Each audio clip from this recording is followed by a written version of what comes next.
실현주의. 예를 들어서 수익을 발생시킬 때 용역 제공은 완료했을 때 돈을 받지 않았다 하더라도 들어올 돈이 확정되었기 때문에 수익으로 발생시키자라고 했고, 재화, 즉 상품과 제품은 인도했을 때 수익으로 발생시키자라고 했거든요. 저 상품을 팔 때 외상으로 팝니다. 저 외상으로 팔 때 내 물건값을 주지 않겠다, 떼먹겠다. 확률이 50%다 생각되면 물건을 팔겠습니까? 안 팔겠습니까? 안 팔겠죠. 자, 그러니 회사에서, 기업에서 물건을 팔았다라는 얘기는 돈 받을 가능성이 90% 이상은 되는구나, 95% 이상은 되는구나 라는 것을 확신하고 판매하는 거죠. 그래서 발생주에 따라서 수익과 비용을 인식해도 이건 이익의 질이 낮아지지 않는다 라고 보는 겁니다. 그리고 수익과 비용의 발생 시점을 잘 대응시킬 수 있기 때문에 이익의 질은 현금주의보다 더 높아진다라고 보는 거거든요. 자, 그래서 자, 발생주의에 따라서 나타난 당기순이익은 그러면 실현된 겁니까? 안 된 겁니까? 발생주의를 보통 실현주의라고도 하거든요. 실현되었다라는 얘기는 현금화 가능성이 아주 크다 이런 얘기입니다. 발생주의에 따라서 구한 당기순이익은 현금화 가능성이 90% 이상이다. 맞습니까? 안 맞습니까?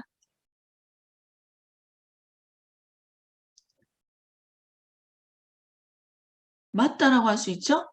수익과 비용을 인식하는데도 들어올 돈, 나갈 돈이 90% 확실하니까 인식하자, 분개하자라고 한 거죠. 그것이 반영된 것이 당기순이익이니까 이 당기순이익도 거의 95% 이상은 현금화된 거나 다름없다.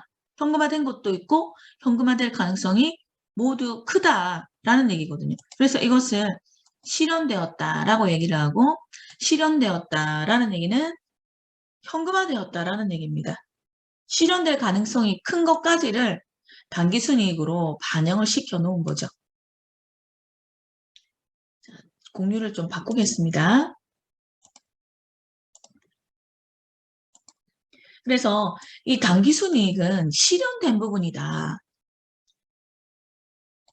현금화된 거나 마찬가지다 라고 보거든요. 그래서 이 당기순이익을 이익이 나면 당기순이익은 주주의 몫이니까 주주의 몫을 재무상태표로 가지고 와서 표시할 때는 당기순이익이라고 표시하지 않고 이익잉여금이라고 표시합니다. 왜냐? 당기순이익은 1년의 이익이지만 이익잉여금은 여러 해의 이익을 합쳐놓은 거니까 이익을 잉여해뒀다, 쌓아서 모아뒀다 이런 얘기인 거죠. 그래서 이익잉여금은 실현된 거다. 주주의 몫이 실현된 거다. 현금화된 거다. 이렇게 볼 수 있는 겁니다. 그러면 되었다면 현금화된 부분에 대해서는 배당하면 됩니까? 안 됩니까?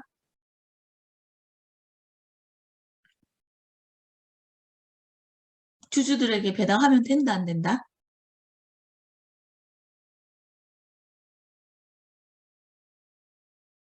배당하면 되겠죠.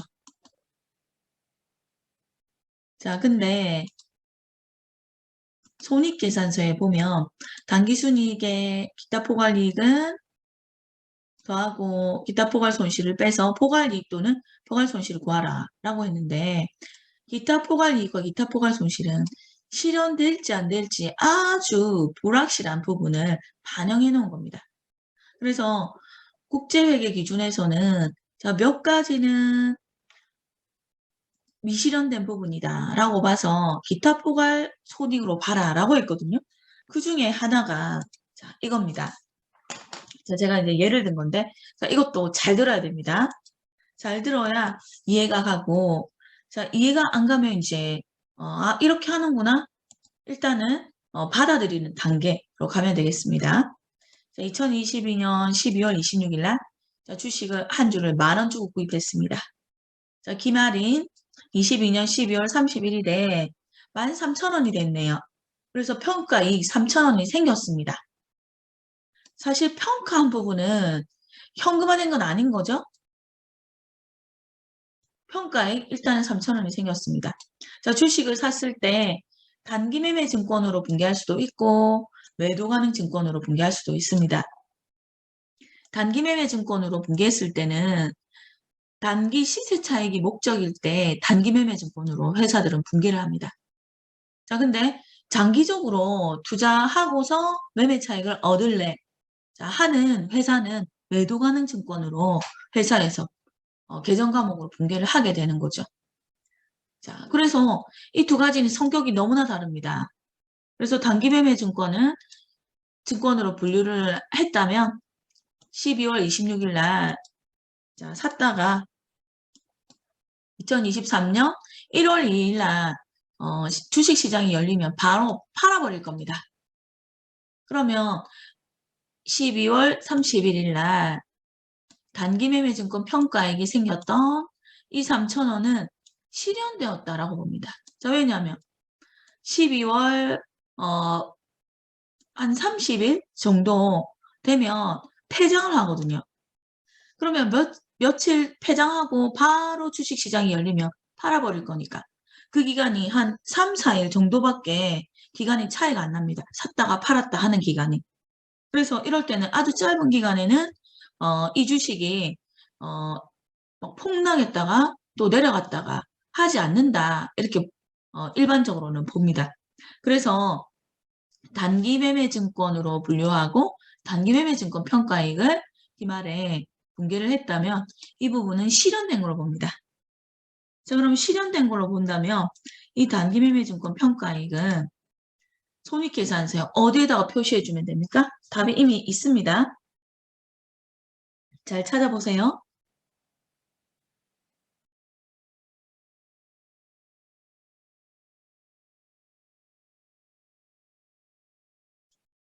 어디에 있습니까?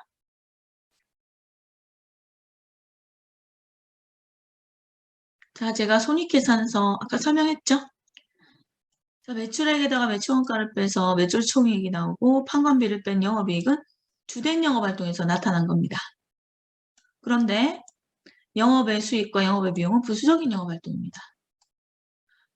타 기업의 주식을 사고 팔고 해서 이익을 창출하는 건 부수적인 영업활동이죠. 그러니 영업의 수익이나 영업의 비용일 텐데 지금은 평가이익이니까 영업의 수익에 이렇게 표시가 될 겁니다. 영업의 수익에 포함이 되면 당기순이익에 반영이 되고 당기순이익에 반영이 되면 배당할 수 있는 부분으로 가겠죠. 이익잉여금으로 반영이 될 겁니다. 그런데 매도 가능 증권은 장기 투자거든요. 장투. 그래서 3년 후에 처분합니다. 그러면 12월 31일 날 평가에서 매도 가능 증권 평가이익이 3,000원 생겼고 근데 자, 이 시점에서 2022년 12월 31일 이 시점에서 봤을 때 3년이 지난 후에 자 보면 이 주식에 대한 3,000원 평가이익이 실현될 수 있을까 없을까? 예측할 수 있습니까 없습니까? 예측할 수 있다 없다? 없죠. 오히려 평가 손실이 발생할지 평가이익이 3,000원보다 몇 배나 더 발생할지 이건 알 수가 없는 겁니다. 그래서 미래를 아주 먼 미래는 우리가 예측할 수가 없기 때문에 이 3,000원은 실현될지 안 될지 현금화가 될지 안 될지 아주 불확실하다라고 해서 미실은 아직 믿자. 아직 실현되지 않았다. 실현되지 않은 걸로 봅니다. 실현되지 않았다면 이 부분은 기타 포괄 이익에다가 자, 여기에다가 이렇게 반영시켜 줍시다. 라고 했거든요. 그래서 이 매도 가능 증권 평가이익은 기타 포괄 손익 누계액 밑에다가 적어줍니다. 기타 포괄 손익 누계액 밑에다가 매도 가능 증권 평가 이익 3,000원 이렇게 적어주게 되는 거죠. 자 그러면 실현될지 안 될지 모르는 미실현된 자, 이 3,000원은 배당하면 되겠습니까? 안 되겠습니까? 배당하면 된다, 안 된다? 안 되겠죠? 이 금액이 만약에 당기순이익보다 더 크다라고 봅시다. 근데 이 금액을 당기순이익보다 더 큰 금액을 배당을 해버리면 회사에서 돈이 바깥으로 나가버리겠죠. 그러면 기업이 현금이 없을 수도 있겠죠. 그럼 재무구조가 나빠져서 부도가 날 수도 있습니다. 이런 것들을 방지하기 위해서 자, 실현되었냐 안 되었냐 자, 이런 부분들을 따로따로 구분 지어주는 겁니다. 손익계산서에서도 포괄손익계산서에서도 그래서 당기순이익은 실현된 거 기타 포괄 이익이나 손실은 미실현된 거 그래서 실현된 거 미실현된 거 나누는 이유는 재무상태표로 반영시켜주면서 배당을 할까 말까 결정하기 위해서 그래서 미실현된 부분은 배당의 대상에서 삭제하기 위해서 그래서 두 가지를 나누는 이유가 있다라고 할 수 있습니다.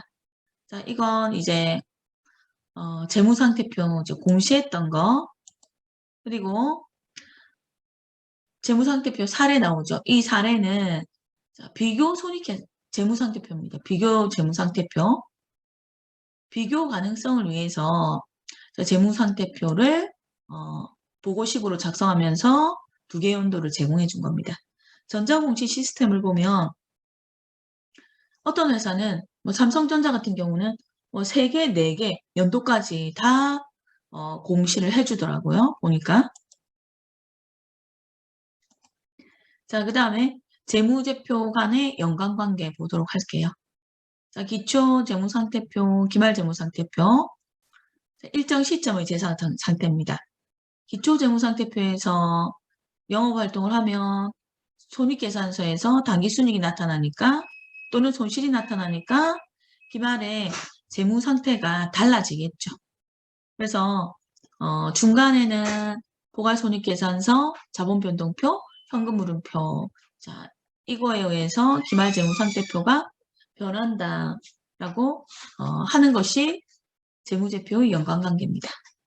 자, 그 다음에 우리나라의 기업회계기준 3가지 자, K-IFRS 자, 이거 한글로 풀어서 자, 채팅창에 한번 적어볼까요? 자, 채팅창에 한번 적어봅시다. K-IFRS를 한글로 번역하면 뭐라고 할 수 있을까요? 그렇죠. 한국채택 국제회계기준입니다. 한국채택 국제회계기준. 한국채택 국제회계기준. 그 다음에 일반기업 회계기준, 중소기업 회계기준. 자, 회계기준은 3가지가 있습니다. 자, 그러면 이 3개 중에서 아무거나 쓰면 되냐? 그렇지 않습니다. 자, K-IFRS 이것이 제일 적용이 까다롭고 어렵고 힘듭니다. 자, 그 다음에 조금 더 완화된 기준이 일반기업 회계기준이고 또 일반기업 회계기준보다 완화된 것이 중소기업 회계기준입니다. 그래서 제일 까다로운 건 K-IFRS고 중소기업 회계기준이 제일 쉬운 적용할 수 있는 회계기준이다라고 할 수 있습니다. 자, 그러면 이제 제가 정리를 해볼게요. 자, 여기에 이 표를 보면 여러분들이 조금 어려울 수도 있을 것 같아요. 그래서 제가 자, 한 개 한 개 적용하는 기업의 대상을 자, 불러줄 테니까 적어놓고 자, 시험 나오면 자, 답안을 적으면 됩니다. 자, K-IFRS 상장 기업은 무조건 적용 이렇게 적어 놓으세요. 상장 기업은 무조건 적용해야 됩니다. 상장 기업은 무조건 적용 적어 놓습니다.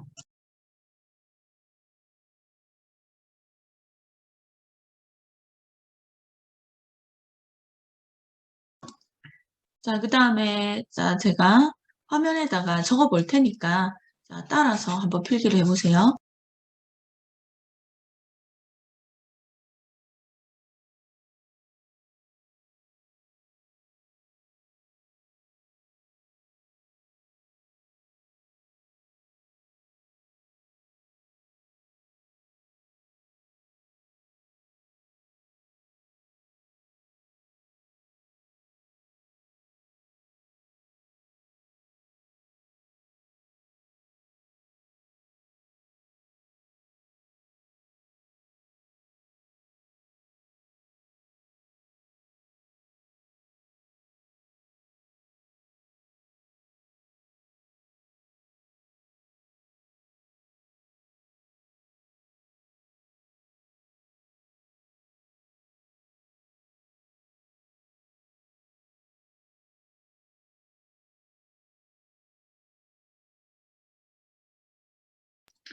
자, 필기를 한번 해봅니다.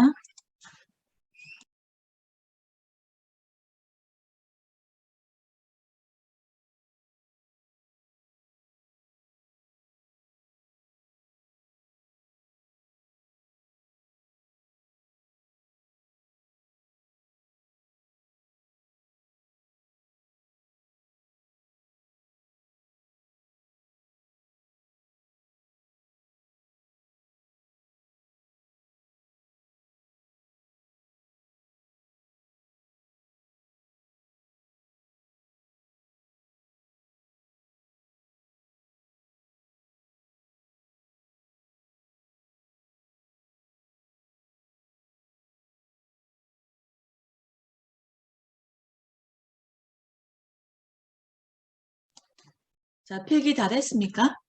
자, 다 됐으면 다 됐다. 자, 오케이 이렇게 올려주세요. 네 좋고 네도 좋습니다. 자, 필기 다 됐으면 오케이.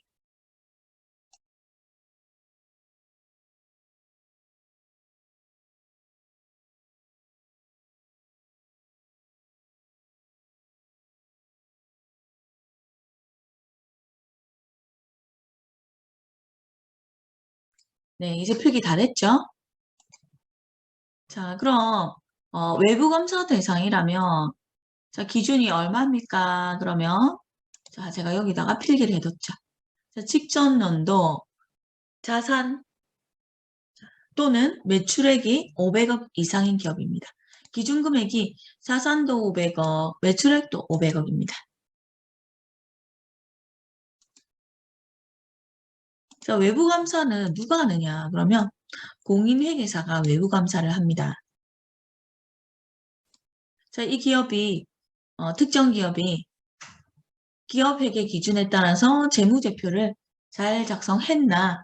자, 확인하는 사람이 공인회계사거든요.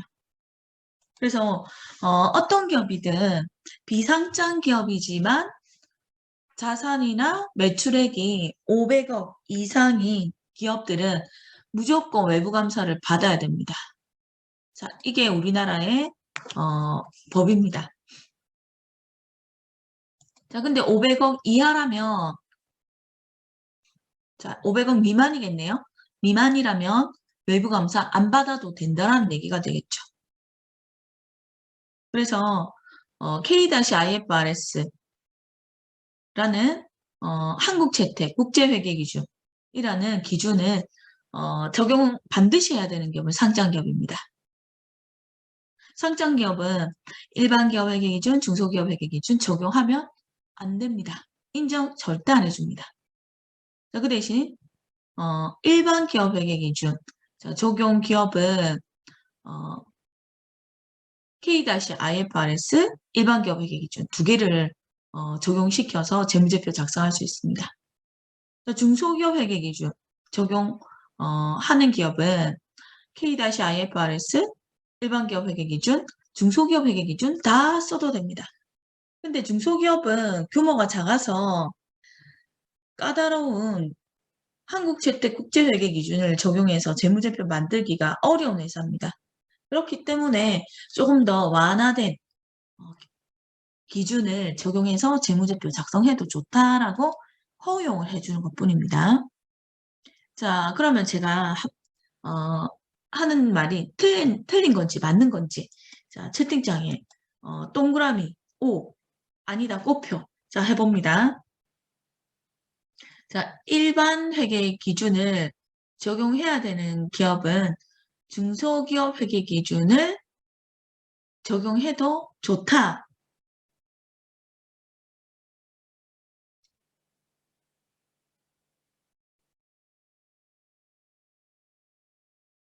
그렇죠. 안 되는 거죠. 일반 기업 회계 기준을 적용하는 기업은 K-IFRS 일반 기업 회계 기준 두 개만 적용 가능합니다. 자, 이해했을 거라 생각하고 자, 다음으로 넘어가도록 할게요. 자, 시험 문제 나올 수 있습니다. 자, 이제 재무제표 개념체계라는 것이 나옵니다. 하루아침에 이 개념체계를 사례를 들어서 이해하는 건 사실 쉽지 않거든요. 근데 제가 사례를 들어줄 거니까 사례를 들 수 있는 건 사례를 들어주면 자, 그거를 시험 문제 나오면 답안을 여러분들이 적어주면 됩니다. 자, 근데 오늘은 진도를 다 나갈 수 없으니까 여기 질적 특성, 자, 요거는 9주차에 수업을 하도록 하고 그 다음에 자, 여기 특정 기준, 자, 이것도 9주차에 수업하도록 할게요. 자, 그 대신 기본 과정과 재무제표 구성 요소, 자, 요거 두 개는 오늘 수업할 거니까 7주차에 수업할 거니까 시험 범위에 포함이 됩니다. 자, 제가 이 자료는 올려줄 거니까 여러분들이 요거 참고해서 공부를 하면 될 겁니다. 그럼 재무제표 개념 체계가 뭐냐? 자, 이거 기업회계 기준을 제정하는 데 있어서 기본 지침이 되는 거다. 회계 감사를 함에 있어서 기본 지침이 되는 거다. 회계 처리함에 있어서 기본 지침이 되는 거다. 여러분들이 학교를 다니고 있죠? 학교에 규정이 있을 겁니다. 여러 가지 여러분들이 별로 관심은 없었겠지만 그래서 이 규정에 따라서 성적 처리도 절대평가할 거냐 상대평가할 거냐 자, 이런 것들이 정해져 있거든요. 그래서 졸업할 수 있는 이수 학점은 몇 학점이다 이런 것들이 다 정해져 있습니다. 그래서 여러분들이 학교 생활을 하기 위한 교칙 자, 이 부분이 회계에서는 재무제표 개념 체계라고 한다라고 보면 될 것 같습니다. 그래서 업종마다 회계 처리하는 개정 과목이라든지 이런 것들이 다 조금씩은 다르기 때문에 모든 업종에 대한 부분에 대해서 기업회계 기준을 다 만들어 놓을 수가 없거든요. 그렇기 때문에 가장 공통적인 부분들만 기업회계 기준에다가 담아 놓는 겁니다.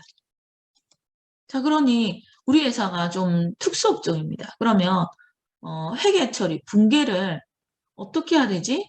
난감할 때가 사실은 있거든요. 그러면 어디에 맞춰서 하라? 자, 이 재무제표 개념체계에 맞춰서 하라라고 합니다. 근데 이게 결코 쉽지는 않습니다. 이건 좀 많은 시간이 흐르고 다양하게 공부를 좀 회계 책을 뭐 여러 권 보고 이해하고 하다 보면 이제 하나하나씩 쌓이는 부분입니다. 자, 근데 제가 어떻게 한다고요? 여러분들한테 사례를 얘기해 줄 테니까 그거를 잘 적어 놓고서 그거를 여러분들이 이해하고 시험 칠 때도 답안을 활용하면 됩니다. 자, 회계감사가 뭐라고 했죠? 외부 회계감사가 기업회계 기준에 따라 재무제표를 잘 작성했는지 즉 기업회계 기준에 맞춰서 재무제표 잘 작성했나 이거 확인하는 절차라고 그랬죠. 그러니 회계감사도 회계기준과 당연히 관련되어 있습니다. 근데 회계감사하려고 하니까 이 업종에 대한 회계기준이 없습니다. 그러면 공인회계사는 재무제표 개념 체계에 있는 개념을 가지고 와서 적용 시켜야 됩니다. 감사하는데 적용시켜야 됩니다라고 할 수 있습니다. 그래서 회계 처리할 때 이 재무 회계 개념 체계에 맞지 않게끔 회계 처리했다라고 했을 때, 자 이때 회계 감사인이 회사에 얘기를 합니다. 이거는 회계 기준에 맞지 않습니다. 개념 체계 보면 이러이러한 이유로 인해서 요거는 요렇게 처리해야 됩니다. 이거 수정해 주세요라고 했거든요. 회사가 우리는 고치지 않겠습니다. 라고 그랬죠. 그러면 감사 의견을 어떻게 하냐 그러면 한정 의견을 줍니다. 이거는 기업회계 기준에서 인정하지 않습니다. 이거 빼고는 다 적정합니다. 그러니까 한정 의견인 거죠. 모든 재무제표는 기업회계 기준에 따라서 작성이 잘 되었습니다. 그러면 적정 의견이거든요. 그래서 적정 의견을 받아야 우리는 그 회사가 작성한 재무제표를 완전하게 믿을 수 있다. 이렇게 볼 수 있는 거죠. 한정 의견이 나오면 좋지 않겠죠. 그래서 기업회계 기준을 제정하는데 감사하는데 또 분개하는 데 있어서 기본 지침이다. 기본 이론을 제공해 주는 거다라고 볼 수 있습니다. 자, 이 그림을 보면 재무보고의 목적. 자, 이 재무제표를 만드는 목적이 뭐라고 그랬죠? 재무제표를 만드는 목적? 최종 목적? 재무제표를 왜 만듭니까?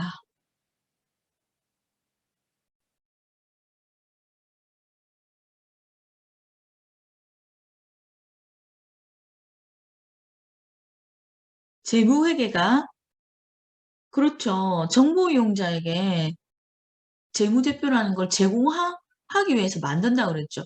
특히 재무회계는 외부 정보 이용자를 위해서 재무제표 만들어서 정보 제공하겠다. 정보를 제공하는데 자, 어떤 정보를 제공해야 된대요. 여기에 보니까. 자, 여기에 어떤 정보? 그냥 정보 제공하면 안 됩니다. 어떤 정보를 제공해야 된대요? 예, 유용한 정보를 제공을 해야 된답니다. 유용하지 않으면 쓸모없는 정보가 될 수 있는 거죠. 자, 유용한 정보가 될 수 있으려면 질이 높은 정보를 제공해 줘야 됩니다. 자, 질이 높아지려면 그러면 재무제표의 질이 높아지려면 자, 어떤 특성을 가져야 됩니까? 제시한 것이 근본적 특성, 보강적 특성 두 가지가 있는 겁니다. 근본적 특성에는 목적 적합성, 표현 충실성 자, 두 가지가 있고 그리고 보강적 특성에는 비교 가능성, 검증 가능성, 적시성, 이해 가능성 네 가지가 있는 거죠. 그러면 이 목적 적합성 밑에 있는 세 가지는 뭡니까? 목적 적합성이라는 질이 목적 적합성이 충족되려면 이 세 가지가 갖춰져야지만 된다. 이런 표현입니다. 이 그림이. 자, 표현 충실성은 신뢰성이라고 하는데 재무제표가 믿을 수 있어야 됩니다. 라는 거죠. 재무제표가 신뢰성이 높아지려면 이 세 가지 성격을 전부 다 충족할 수 있어야 됩니다. 라고 하는 겁니다. 그래서 목적 적합성을 높이기 위해서는 어떤 것들을 갖춰야 되고 표현 충실성이 높아지기 위해서는 어떤 것들을 갖춰야 되느냐. 자, 그림은 이제 이런 형식으로 그려져 있는 겁니다. 그래서 제일 중요한 것이 상위 개념이 뭐냐 그러면 회계는 정보 이용자, 외부 정보 이용자에게 재무제표를 제공하는데 유용한 정보가 될 수 있도록 제공하는 것을 목표로 하고 유용한 정보가 되기 위해서는 이러한 특성들을 갖춰야 된다. 이러한 특성들이 어떤 특성들이냐 제가 예를 들어서 이제 다음 수업 때 설명을 해줄 겁니다. 자, 그 다음에 자, 여기 보면 재무제표 개념책에는 그림에는 없었지만 자, 7가지 제가 얘기했고 자, 이렇게 적어놨고 자, 재무제표의 목적은 정보 이용자에게 유용한 정보 제공. 자, 이게 제일 상위 개념이면서 제일 중요한 내용이다라고 할 수 있는데 아주 간단하죠. 몇 마디밖에 안 되지 않습니까? 자, 근본적 보강적 특성 다음 시간에 할 거고 자, 재무제표 구성 요소 자, 오늘 보도록 합시다. 자, 재무제표 구성 요소는 좀 쉬었다가 자, 3교시 때 자, 보고 그리고 시험에 대해서 얘기하고 좀 마치도록 할게요. 자, 2교시 여기까지 합시다. 좀 쉬었다가 3교시 해볼게요.